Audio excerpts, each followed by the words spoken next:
For me, simplicity is really just like a shortcut to like a feeling of control. You know, like what you do when you make something simple is you make people feel like they know how to do it and they're in control of something that is important to them. And over time, I think that leads to, okay, if that's where I feel in control, I'm going to be spending more of my time there. I'm going to be taking more of my action there. I'm going to be spending more of my dollars there. But in the immediate term, it's very hard to say, okay, I like took away a button. I like removed functionality and it led to something good. And so I think what helps is like having qualitative insight about how do people feel when they're using a product. And I think that's where simplicity plays in, like first in the feeling, and over time, it has a real impact on the doing.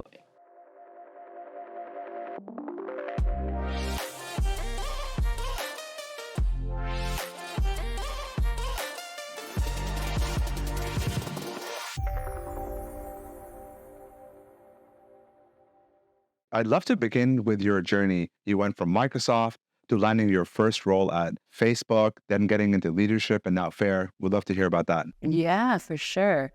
Well, super excited to be chatting with you. I'm originally from the East Coast of the States. I was born and raised in a little mining town. And then after college, I went to Microsoft. I started in product, but actually I didn't feel like it was the right fit. And so I moved out of product really fast. And I've spent really half of my career not in product. I did a bunch of kind of comms and PR work, marketing. I took some time off. I traveled around and it was wonderful. But at some point I needed a job. And the only place I wanted to work was Facebook. And so I convinced them to take me on as a temp in PR. And I just kind of started there and stuck around, and eventually someone hired me full time. And I got back into product over the course of just being able to move around Facebook and doing things that seemed really valuable and useful at the time. But started in PR, spent a lot of time in product marketing. We had a VC fund, and I ran the VC fund for a year. Got loaned out to various parts of the company as we made acquisitions and started working in new domains. And then my last two jobs there, I kind of grew into head of product at Facebook ads as we were doubling our way into 50 billion a year. And then I was head of product and design at WhatsApp. And it was just such an amazing and lucky like set of rides that I got to be on. And then about 8 months ago, I came to Faire where I'm the CPO, and I've been learning entirely new things. It's been really remarkable. That's awesome. So started as a temp role all the way to the executive leadership and then worked on some iconic products. That's awesome.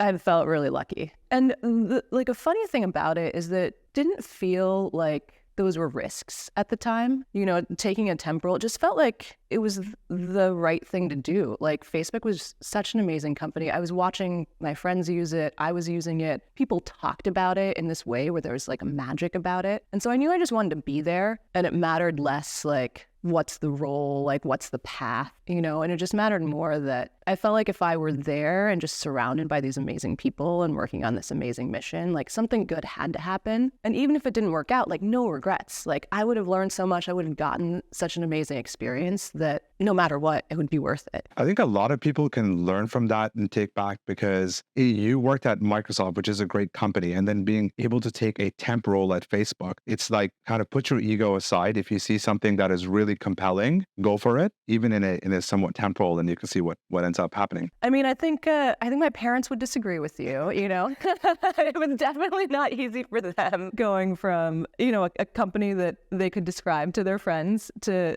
a temporal and like sleeping on people's couches and just wandering around a little bit. But for me, it was just, I think for a lot of my career, I felt like it was a problem that I didn't really know who I wanted to be when I grew up. Like, and even today, I don't think I know, like, I'm not a person who's like, in 20 years, this is going to be where I am and I'm going to work continually to that goal. And it took me a long time to realize that, like, for me, my like success and happiness usually just involves being happy every day and feeling like I'm adding value every day. And following that, wherever it is more authentic to who I am. Like being opportunistic about seeing what's out there and then figuring out where I fit, instead of feeling like I know I have a mission, I'm just going to keep going toward it. And it took me a long time to get comfortable with that, because I felt like so many of the people I know do have that mission, and like a lot of successful people talk about it and work toward it. But as soon as I kind of embraced it, I'm just like, that's not really who I am. And therefore, I'm not going to be successful if I try to do that. I'm going to be holding myself to an artificial thing and closing my eyes to like where I can truly add value. That was like one of the inflection points, I think, in my career. Moving on to creating product success. Imagine you are a product leader, right? Like imagine you're a senior product manager, director of product, and you've been tasked with this overwhelming task of someone says, create a vision and strategy for your product. Stepping into the shoes of this first-time product director, what tips can you give them tactically to come up with a vision and strategy that is believable, compelling, so on and so forth?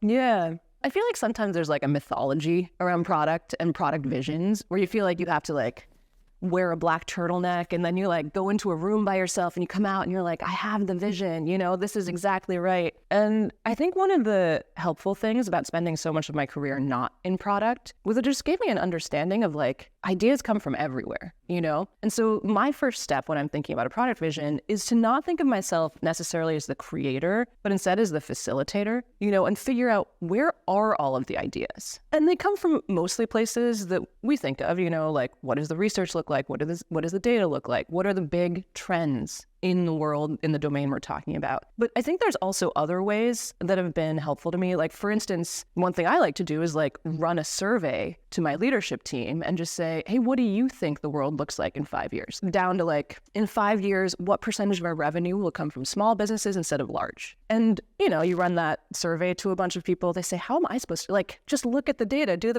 but what I found is that when you ask a bunch of smart people who have been thinking about the space, if you ask them the question and they all agree, then you might as well take it as truth, And then when you ask them the question and they don't agree, there's room to like dig in and learn and think more about that area. And so just finding ideas about what the future looks like from as many places as possible and then pulling them together, I think into something that's kind of provocative, that kind of pushes the edge of what people might be comfortable with, and then socialize it. Like, do people feel like it's authentic? Do people feel like it's too extreme? What parts of it make sense? What do you need to walk back? And then once you know what it is, then you can write it in a way that it's appealing to the entire company. But I feel like for me, the aha moment is always when I get to a kernel that feels like, oh, okay, this is new, but it's also explanatory of how we have acted in the past and how we have tended to make decisions. And now we can package it into something that is inspiring to a lot of people. I think it's interesting because a lot of times there's this fallacy of product sense. You have it or you don't, and you're this genius. And then, totally. And people that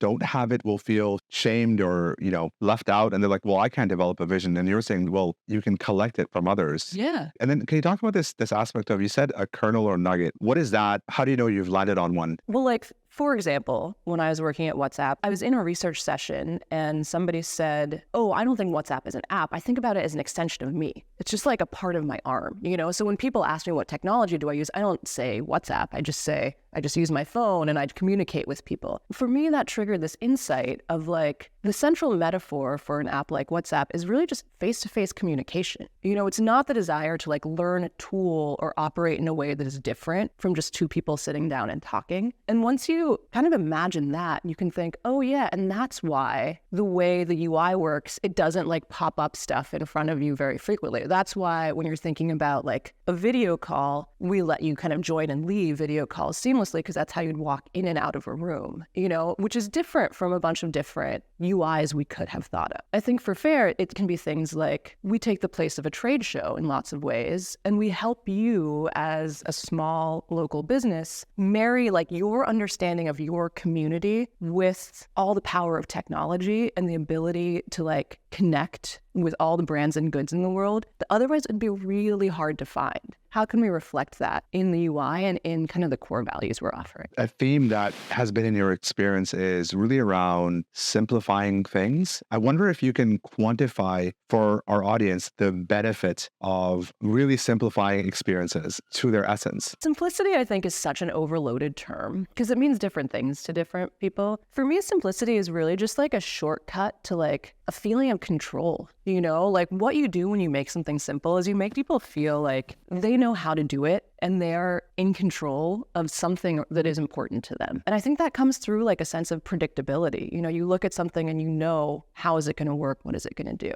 And I think that like a hard part about that it's hard for it to show up like in a fast A/B test dashboard. In some ways, like in the short term, it's an intangible trade-off where it just like makes you more confident and reduces your cognitive load. And so you just feel more comfortable doing something when you feel in control. And over time, I think that leads to, okay, if that's where I feel in control, I'm going to be spending more of my time there. I'm going to be taking more of my action there. I'm going to be spending more of my dollars there. But in the immediate term, it's very hard to say, okay, I like took away a button. I like removed functionality and it led to something good. And so I think what helps is like having a principle around what your trade-offs should look like there, and having, in addition to quantitative insight, having qualitative insight about how do people feel when they're using a product. We have so many tools for what do people do when they're using a product, and we have kind of fewer tools about, but how does it make them feel? And I think that's where simplicity plays in, like first in the feeling, and over time, it has a real impact on the doing.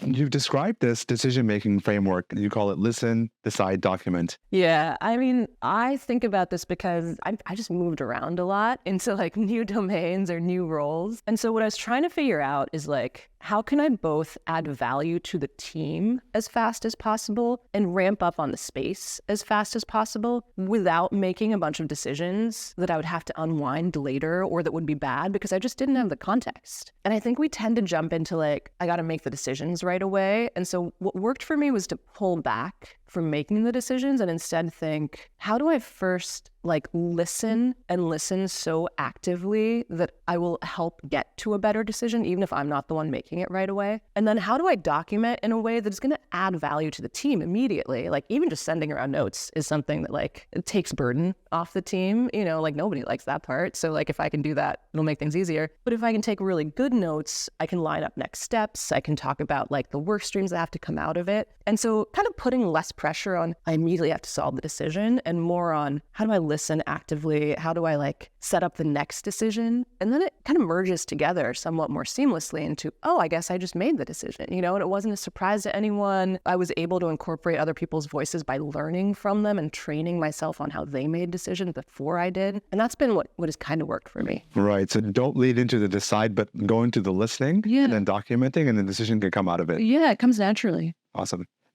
You wrote a blog around this, which I loved. I think it'll be great if you can share. How do you know that your priorities are set correctly? Oh man, I only have a disappointing answer, which is you don't. You never know whether your priorities are set correctly. That's just like the human condition, is you have more things to do than you'd like to, and you can't run an A/B test on all of it, you know? So I think step one is like making peace with the fact that like I will never be able to do all the things I want to do in the time and resources that I have. And some of the choices I make are probably just not going to be right. And the thing that helps me is to recognize like, that's okay, that's universal, and that's just like the setup I'm working with, and then figure out, given the information I have and the amount of time I'm willing to spend, what's going to make me feel like I made the right choice with what I had. You know, even if I like keep moving and some of the things fail, like I know some of them are going to fail. Did I make like a pretty good choice about my overall portfolio where it was like a reasonable number of things to fail? It wasn't all of them. It wasn't like I made a bad choice out of inertia, or I made a bad choice out of just like not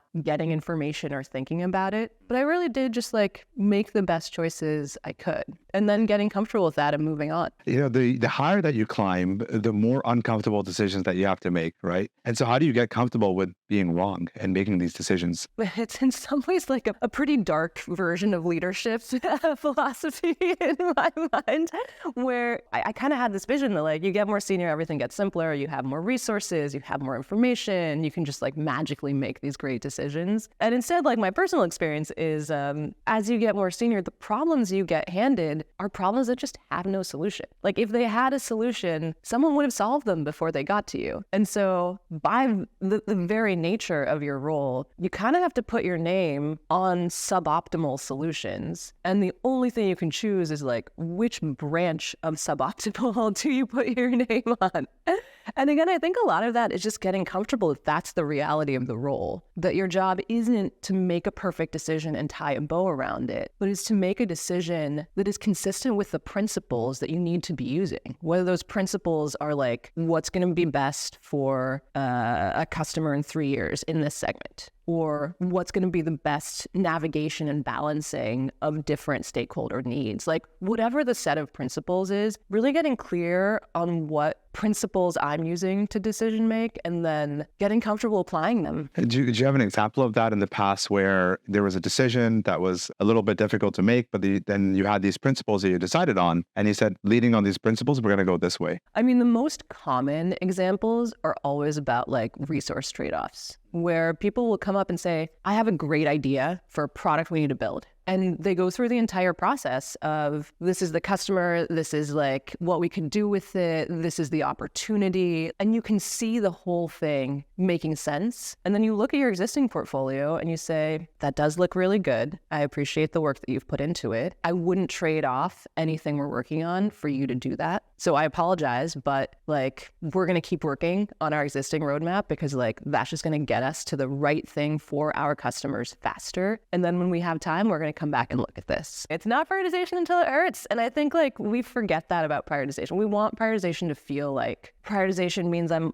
only doing the good work and I'm going to take away the bad work. And that is false. Like you're already not doing the bad work. You know, like you're already, who's doing work that they think is like not the right work to do? You're doing it because there's a reason. And the hard part is to say, I'm going to take away 50% of really good work so I can double down on the 50% of great work. So I can like say yes to like bigger rocks on the most important things and know that I will feel bad that I'm not doing all this other really good stuff, you know? But that's part of it. Like that is the conviction that I think we have to build around like what's most important, not just like what is good and nice, you know? Moving into our last section, which I think is going to be really interesting because you have a ton of writing on this in PMs. I feel there is a lack of information on this. So excited to get into managing your own success. So how can product leaders proactively accelerate their career, by managing their career essentially? Yeah. I mean, one thing I think about is that in product, you like build all of these skills for like how to be analytical about the success of this thing, of this product. You think like, who's going to use it? What are the value props? How are we going to gauge whether it's working well? How do we decide when to pivot? But then when we think about emotional things like our own careers, like all of skills just go out the window, like every time I'm faced with like a career question, it feels like the rest of my career hangs in the balance, which is so surprising because when you ship a product, that like you're going to do a bunch of tests. It might not work. You might have to pivot. Nothing's irrevocable. And I think many of those same things are true about careers where you can go in thinking, okay, like here's my understanding of my goal. Like here's my hypothesis of what's going to get me there. Here's the information I need to like make a judgment about it. And if it doesn't work in 6 months, I'll just pivot. Like this is a way of doing user research about what I like, about what the company values, about what the industry values. And it's okay for me to change my mind. It's okay for me to try something and it doesn't work because all that's just valuable information, And so there's a bunch of like pretty useful user research, which is you can talk to people who have the jobs that you think you want. And you can say, tell me what your job is like. And do I think I would like it? You could say to your manager, hey, like what would be the gaps? If I stepped into your job today, what would I not be able to do as well as you do? And how do I get there? Like help me find the path to get there. You could say, hey, I think this is the domain that I care about. I don't know it 100%, but let me try it for a year and I'm going to learn, is this truly the domain I care about or not? Instead of feeling like, okay, if I enter this domain, I'm committing to it for the rest of my life, Like emotions are hard and careers are often, it's just emotional territory and we lose some of our normal skills. Whereas if we can just apply some of our normal frameworks, I think it takes the pressure off of us a little bit. It like lets the framework and skills carry some of the emotional weight. For the senior product managers, would you have guidance for, hey, you know what? You should spend X amount of time per quarter thinking about your career. Do you have any guidance or like that for them to think about? For me, it's all about operationalizing my time. Like it's very easy to say I want to spend more time thinking about my career, thinking about my growth. So a few of the things that help me are like, number one, to not feel like it's a selfish thing to invest in my growth, because I think sometimes it can feel really selfish. Like I have a whole backlog of things I should be doing for my team, and even taking like 30 minutes away will make me feel like, oh, I'm letting down my team. And instead flipping that to reminding myself that me growing is a service to my team. Like we're going to be facing constantly harder and harder questions. And for me to do justice to my team and to the problem, I've got to be investing in myself. So first of all, just like centering it in the value that my investment in my growth or my skills actually does for everyone else, because then I can prioritize it. And then the second thing that really helps is, okay, like maybe just set aside like an hour every week. And for me, it's usually like a Friday afternoon, because like nobody's doing work. Like half of the world is offline and asleep. Like who's trying to get me to do real work between, Friday from 4 to 5 p.m. Like nobody wants to talk to me, like I could not call a meeting and have it be successful, right? And so those kind of low pressure times, I just try to operationalize it where I block them on my calendar and I say, you know what, I'm going to fill this time, which is otherwise kind of low utility time. I'm going to fill it with something that is good for my skill development. So whenever I meet someone interesting, I say, hey, I'd love to talk more. How about this Friday at 4? How about next Friday at 4? Pick any Friday at 4.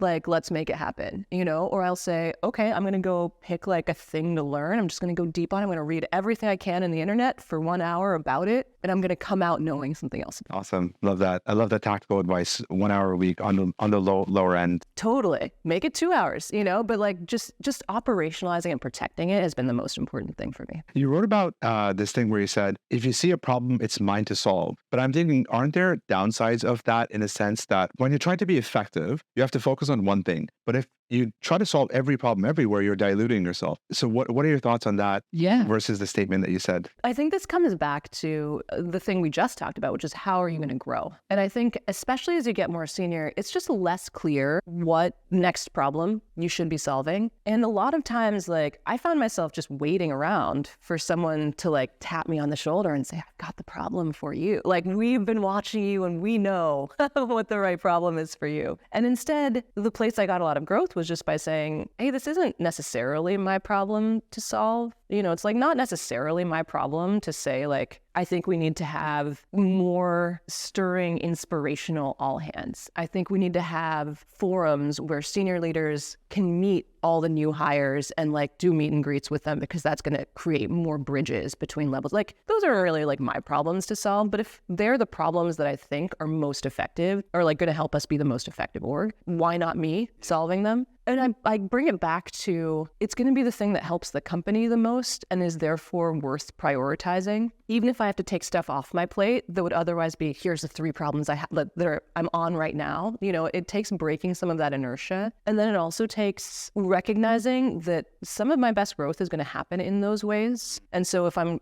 going to be investing in myself and my growth, like maybe that 1 hour of time gets allocated to that. Like it's kind of a test drive of a whole different function or a whole different domain. But I definitely think it's a balance. Like you can't not do your core job. Yeah.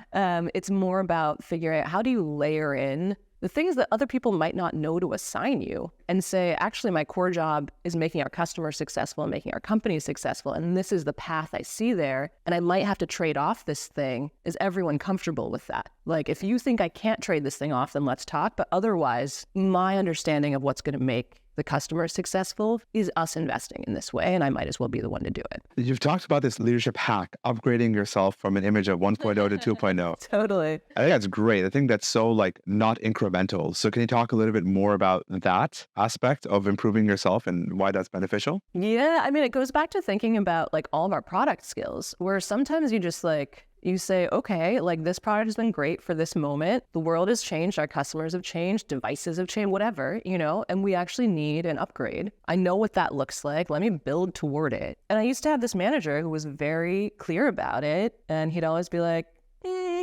what time is Ami 2.0 shipping? Because I think it's already late. Like, you got to stop slipping the dates on this and just upgrade. And so for me, it's helpful to think about it in those terms, like, especially when you get promoted, you change jobs, your life changes, whatever. I think we tend to hold on to all the things we used to do. And we say to ourselves, okay, like, I just got promoted. That means I have to do everything I used to do and all this new stuff. I'm just going to make it all work. And instead, that's not really what's needed of you in the new job. Like, what's needed of you is to do a pretty different thing. So for me, having this idea of like, okay, I was doing well at that version of the job. That was the 1.0 version. Let me like acknowledge that. Let me honor it. Let me remind myself of the good and bad. And let me like kind of close the chapter on that and say, okay, now I'm in a different world. Like, I'm in a different job. People need different things of me. The company, the customers need different things of me. What's like the job description for that? And then what of myself overlaps with that?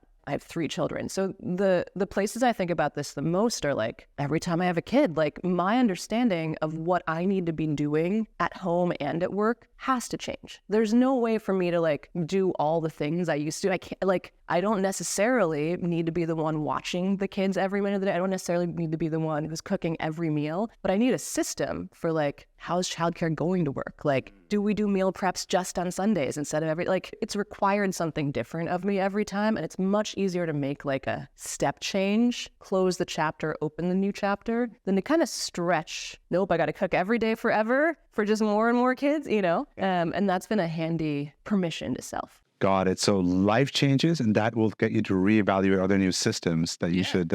And work changes. I think promos look like this. I think job changes look like this. Like, that's a great analogy. Thanks for sharing that. The last question on this section, a lot of people struggle with, maybe you can help us out with some tips there, is how do you ask for feedback, genuine feedback that will make you improve? Because sometimes people don't want to say negative stuff to you. So how do you solicit stuff that's really holding you back? I had to work really hard on this because, you know, like, I think most humans just have a very defensive, and you don't want to hear bad stuff about you, you know, but it's like market research. Like, you need to know what the people around you think of you in order to get better, right? And if they don't give you that, you just are lacking really important information. So I start by like, one, I have to genuinely want the feedback. If I'm like forcing myself to ask for it, but I don't really want it and I don't really intend to take action, like that comes through. Like people know, you know? So I have to get to a place in my head where I'm asking out of genuine desire to know and curiosity. And then some of the tactics that work are like, honestly, to just keep them talking. So like most people will run out of good things to say in the first 5 minutes. And then you just keep on asking and you keep on waiting and you just keep on saying, thank you, what else? Thank you, tell me more. And eventually they get to the stuff where they're like, well, if I had to choose one thing, it would be this thing. And you're like, oh, that's gold. I never would have known that. Or you concede, once you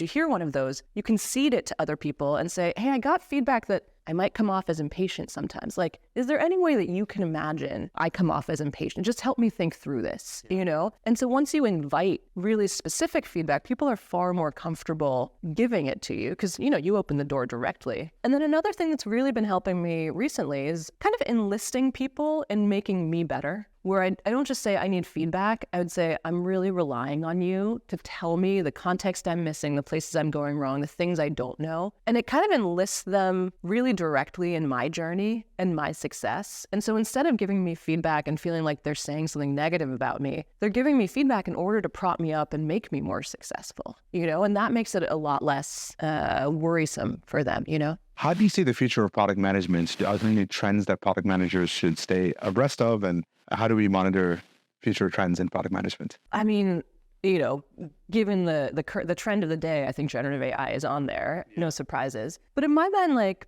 PMs have always just tried to learn and take advantage of all of the tools available at the time. And so I see generative AI as a major tool. Just like experimentation is a major tool, just like being able to like do market research is a major, like there's so many tools that I think we try to incorporate. What I keep coming back to is like having the judgment and embracing the judgment to use the tools effectively instead of letting the tool take over. It can be easy, and I've fallen into this trap for sure myself, to like look at a dashboard and say, hey, the numbers are going up, like let's ship it, you know? Instead of necessarily thinking like, what does the customer need? How does the numbers going up on this dashboard relate to what the customers need? Did I choose the right metric? Did I choose the right time period? Did I choose am I really using judgment to understand all of the tools and pieces of information, and then making sure that it fits for the customer? I mean, this has been so fantastic. You've talked about managing your product success.